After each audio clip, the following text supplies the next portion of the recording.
Hello friends, आज हम लोग पढ़ेंगे ऑर्गेनिज्म पॉपुलेशंस का जो आपका एडेप्टेशन है उसका पार्ट 2। हम लोगों ने पार्ट 1 देखा और हम लोग उसमें देख रहे थे क्या क्या आपका मॉर्फोलॉजिकल जो उसमें एडेप्टेशन है, फिजियोलॉजिकल एडेप्टेशन है या फिर जो उनका बिहेवियर एडेप्टेशन है उसके बारे में हम लोगों ने दो पढ़ा हुआ है। एक कंगारू रैट का पढ़ा हुआ था और एक हमने मॉडिफिकेशन जो पढ़ा हुआ था उनकी इसमें प्लांट्स वाले में, जहाँ कहीं स्टोमाटा का कैसे चेंजिंग होगा, उनके लीव्स जो है कैसे मॉडिफाई होकर स्पाइन्स में हो जाएंगे, है ना। आज हम लोग पढ़ते हैं क्या animal living in a colder region. वैसे एनिमल जो कि बहुत ही मीन्स का कि ठंडा प्रदेश में रहते हैं, जैसे कि आपका बेस्ट एग्जाम्पल होता है पोलर बियर का, है ना, पेंगुइन का। ये सब आपको कहाँ पाए जाते हैं? कोल्डर रीजन में पाए जाते हैं। ठीक, वो उनका क्या है आपका जो भी उनमें जो चेंजिंग होती है वो उनका फिजियोलॉजिकल तो चेंजिंग उसमें होती ही होती है, ठीक, और उनका मॉर्फोलॉजिकल भी चेंजेस होता है, ठीक है ना। मीन्स उनके जो एक्सट्रीमिटीज होते हैं वो छोटे होते हैं, जैसे कि पिन्ना, स्नाउट, आर्म्स। जो वैसे एनिमल जो आपके हॉटर रीजन में मीन्स या फिर जो आपका कंपेरिजन टू वैसे रीजन से जो जहाँ पे टेम्परेचर ठीक ठाक होता है, जैसे कि हॉटर टेम्परेचर होता है। आप बात कर ले अगर भारत में तो बिहार की बात कर ले, मध्य प्रदेश की बात कर ले, है ना, तो वैसे एरिया में, ठीक ना। तो वहाँ जो उसके रीजन वाले जो एनिमल्स होते हैं आपके, उनके जो लेग्स हैं, 4 लेग्स हैं या फिर जो आर्म्स हैं मीन्स, हाँ, वो उनका बड़ा होता है कंपेरिजन टू जो आपका कोल्डर रीजन वाले एरिया है उसके। क्यों? उसका एक रीजन ये क्या है कि जहां पे गर्मी ज्यादा होती है, ठीक ना, तो हीट को रिलीज करना होता है। बॉडी का जो टेम्परेचर होता है उनको रिलीज होता है। हम लोगों को भी जब गर्मी का मौसम होता है तो क्या होता है कि बदन वगैरह जो होता है वो काफी गर्म हो जाता है और स्वेटिंग लगातार होती रहती है, ठीक है। कभी आप गर्मी के मौसम आप अपने सिर को छू के देखें तो आपको लगेगा जैसे कि आपको कोई फीवर आया है, बट आपको वो फीवर होता नहीं है, वो आपका हीट रिलीज होता है, क्लियरली। ठीक उसी प्रकार से जो आर्म्स के थ्रू मीन्स के जो लंबे लंबे उनके टांग है, पिना है, स्नॉट है, उनके थ्रू उनका क्या है आपका हीट का, बॉडी का टेम्परेचर जो है उनका वो रिलीज होता है। टेम्परेचर का मीन्स है जो हीट है वो। जो छोटे होते हैं जिनका ये स्नॉट, पिन्ना आर्म से छोटे होते हैं, ये इसलिए होते हैं क्योंकि कोल्डर रीजन में क्या है कि आपका बॉडी से अगर टेम्परेचर रिलीज हो रहा है, ठीक, तो कहने का मतलब क्या है कि सर्वाइवल में दिक्कत आएगी, है ना। तो शरीर में जो गर्मी चाहिए ना, तो जब ये छोटे छोटे होंगे तो ये क्या होंगे आपके, ज्यादा इनका लॉस नहीं होगा टेम्परेचर। जस्ट लाइक आप ऐसे समझिए कि स्टोमाटा तो आपका कैक्टस में भी था, तो सनकिन स्टोमाटा था, है ना। और बाकी जो आपका मैंगो का ट्री है उसमें भी स्टोमाटा होता है, या फिर कोई और ट्री है ना, गुआवा का ट्री है, बनियान ट्री है, पीपल ट्री है, बरगद का ट्री है, जितने भी ट्री हैं उनमें भी स्टोमाटा है। ट्रांसपीरेशन दोनों में होते हैं, है ना। लेकिन ज्यादा रेट ट्रांसपीरेशन किसका था? कंपेरिजन टू कैक्टस और सभी का था। जैसा हम लोगों ने पढ़ा था कैक्टस में सनकिन स्टोमाटा हो जाते हैं, है ना, ठीक है। तो उसी प्रकार से क्या है आपका कि जैसे ही उनका शॉर्टर्स जो स्नाउट होगा, पिना होगा, आर्म्स होगा, तो उनके थ्रू हीट रिलीज होगा, बट क्या होगा, कम होगा तो जरूर, है ना, लेकिन वो कम होगा। और जब कोल्डर रीजन में क्या है सर्वाइवल के लिए कि बॉडी का जो इंटरनल टेम्परेचर है वो होना चाहिए, तो वो सर्वाइव कर पाएंगे, क्योंकि आउटसाइड का टेम्परेचर वो कोल्ड है, ठीक। इस एडेप्टेशन को कहा जाता है एलेंस रूल, और बर्गर्स मैन रूल भी इसको बोला जाता है। बर्गर्स मैन साइंटिस्ट जो है सो उन्होंने भी यही बात को बोला था, ठीक है। फोर्थ है आपका ग्लोगर्स रूल।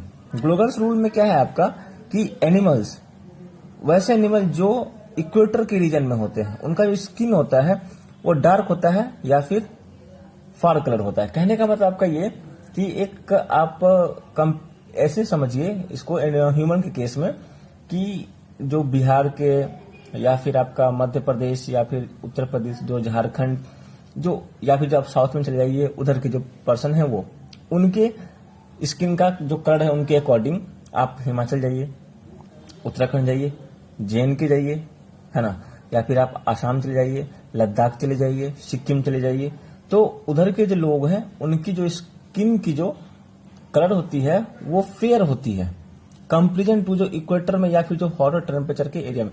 क्योंकि इक्वेटर में क्या है आपका इक्वेटर जो होता है वहां पे क्या सबसे ज्यादा गर्मी होती है इक्वेटर वाले रीजन पे। ठीक, तो इसके वजह से क्या है कि जो उससे बचने के लिए क्या है, बचना तो होगा ही, है ना। तो क्या होता है कि जो शरीर होता है वो मेलेनिन पिगमेंट का सिक्रेशन करता है, ज्यादा उसमें मेलेनिन पिगमेंट का सिक्रेशन होता है। तो ग्लोगर्स का जो रूल है वो उनका ये कहना था, ग्लोगर्स ने कहा था कि वैसे लिविंग ऑर्गेनिज्म मीन्स इन्होंने एनिमल के बारे में कहा, बट मैं आपको एक लिविंग ऑर्गेनिज्म की बात कर रहा हूं, है ना, कि जो आपके इक्वेटर के रीजन के पास पाए जाते हैं, they have a dark skin और अ फर कलर। ठीक है, अब देखिए number 5, very very cold condition. Very very cold condition जहां पे बहुत एक्सट्रीम है, जैसे कि माइनस में चला जाता है।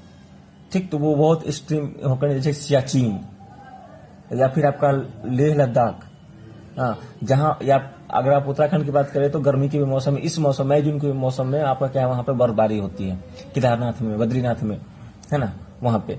तो वो क्या बहुत बहुत ठंडा जो जगह है। ठीक, अब ज्यादा ठंडा होती है जहां पे भी, तो जो एंजाइम का जो एक्टिविटी है वो क्या होगा, परफॉर्म हो पाएगा, नहीं हो पाएगा। क्यों?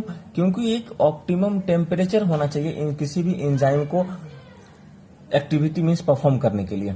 ठीक है, मैंने कई बार बोला है पीछे के लेक्चर में भी कि 40 to 45 डिग्री मीन्स 40 से 45 डिग्री सेल्सियस जो होता है वो आपका काफी सुटेबल आपका टेम्परेचर होता है।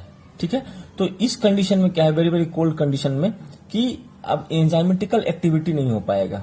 ठीक है ना, तो उस अब नहीं हो पाएगा तो उसके लिए फिर क्या, जब एंजाइम का एक्टिविटी नहीं हो पाएगा तो जितना भी आपका मेटाबॉलिक एक्टिविटी या फिर और भी जो एक्टिविटी वो तो नहीं हो पाएगा। अगर वो सब रुक गए तो फिर वो ऑर्गेनिज्म डेड, लिविंग ऑर्गेनिज्म फिर डेड।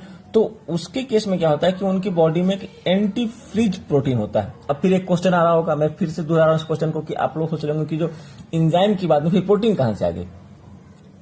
आप लोगों ने बायोमोलिक्यूल्स पढ़ा होगा तो इसमें आपने एंजाइम्स का पढ़ा होगा, तो एंजाइम्स जो होता है made up of a proteinaceous and non proteinaceous part.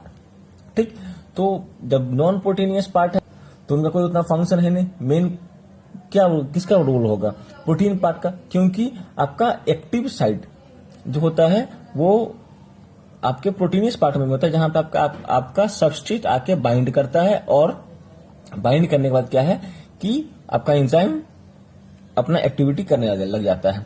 इसीलिए इसको कहा गया, यहाँ पे क्या है कि बॉडी में एंटी फ्रीज प्रोटीन, वैसे जो कोल्ड कंडीशन वाले, बहुत बहुत कोल्ड कंडीशन वाले जो ऑर्गेनिज्म होते हैं उनमें ये बात पाई जाती है। ठीक है, अब आते हैं नंबर 6 पे, extremely hot condition. Extremely hot condition का मतलब क्या कि बहुत ज्यादा जहां पे ठंड होती है, सॉरी गर्मी होती है, हॉट मीन्स गर्मी, है ना, तो इसको थर्मो स्टेबल प्रोटीन। अब देखिए एंजाइम का मैंने कहा था कि 40 to 45 डिग्री, ठीक है, मेटाबॉलिक एक्टिविटी के लिए एंजाइम का परफॉर्मेंस जरूरी है, एंजाइम अपना परफॉर्म करे हुए बहुत जरूरी है, क्योंकि एंजाइम क्या है, एक बायोलॉजिकल कैटलिस्ट है। ठीक, तो अगर कम हो गया तो भी नहीं हो पाएगा, अगर ज्यादा हो गया 45 से तो भी उनका परफॉर्मेंस का जो एक्टिविटी है वो ढंग का नहीं हो पाएगा। ठीक है, तो इसमें इसके लिए क्या होता है कि ठंडे वाले में एंटीफ्रीज प्रोटीन होती है, और गर्मी वाले में थर्मोस्टेबल, थर्मो मीन्स हीट और स्टेबल, जो हीट को स्टेबल कर दे वैसा प्रोटीन होता है। ठीक है, उसमें के बैक्टीरिया है आपका थर्मस एक्वेटिकस, ये आपका आर्की बैक्टीरिया है। ठीक, आप लोग उनमें प्रोटीन या फिर एंजाइम जो होता है वो आपका टैक पॉलीमरेज होता है। आप लोग पीसीआर पढ़ा होगा, उसमें हम लोग क्या करते हैं कि रीनेचुरेशन के प्रोसेस में टैक पॉलीमरेज का यूज होता है, पीसीआर का। ठीक है, अगर नहीं पढ़ा वो क्लास 12th में आपको बायोटेक्नोलॉजी में, आप लोगों को अगर ये नहीं पता है तो आप उसका मैं एक बार आप वीडियो ध्यान से देखेंगे, आपको वहां पर समझ में आ जाएगा।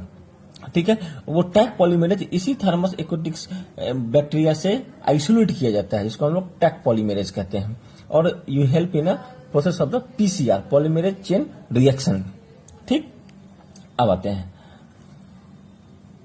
लास्ट, इसमें पोई किलोथर्मो मीन्स क्या कि जो कोल्ड ब्लड एनिमल्स हैं, ठीक है, जैसे कि आपका क्रोकोडाइल, ये क्या करते हैं कि ये आपका बास्किंग सन लेते हैं। कहने का मतलब क्या कि ये क्या करते हैं कि ये हमेशा पानी में रहने वाले हैं, है ना, जैसे आपका क्रोकोडाइल की मैंने एग्जांपल दी, तो ये बास्किंग सन जो है बास्किंग मीन्स ताकि सूरज के रोशनी में मीन्स ये अपने आप को सनलाइट में ये अपने आप को एक्सपोज करते हैं। जैसे कि हम लोग क्या करते हैं ठंड के मौसम में सन बाथ लेते हैं, कहने का जो आजकल अंग्रेजों ने करा है कि सन बाथ लेते हैं, ठीक है, वो अलग विषय है सन बाथ वाली।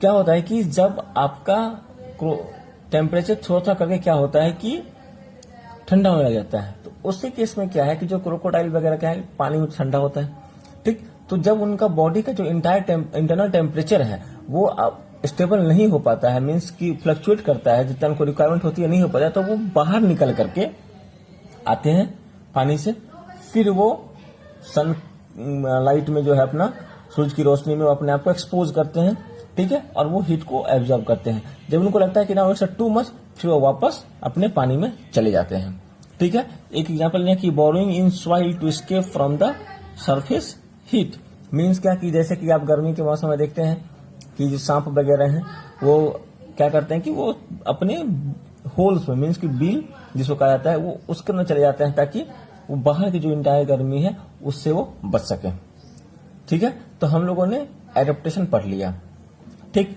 अब नेक्स्ट वीडियो में हम लोग पढ़ेंगे population and attributes. Okay, thank you.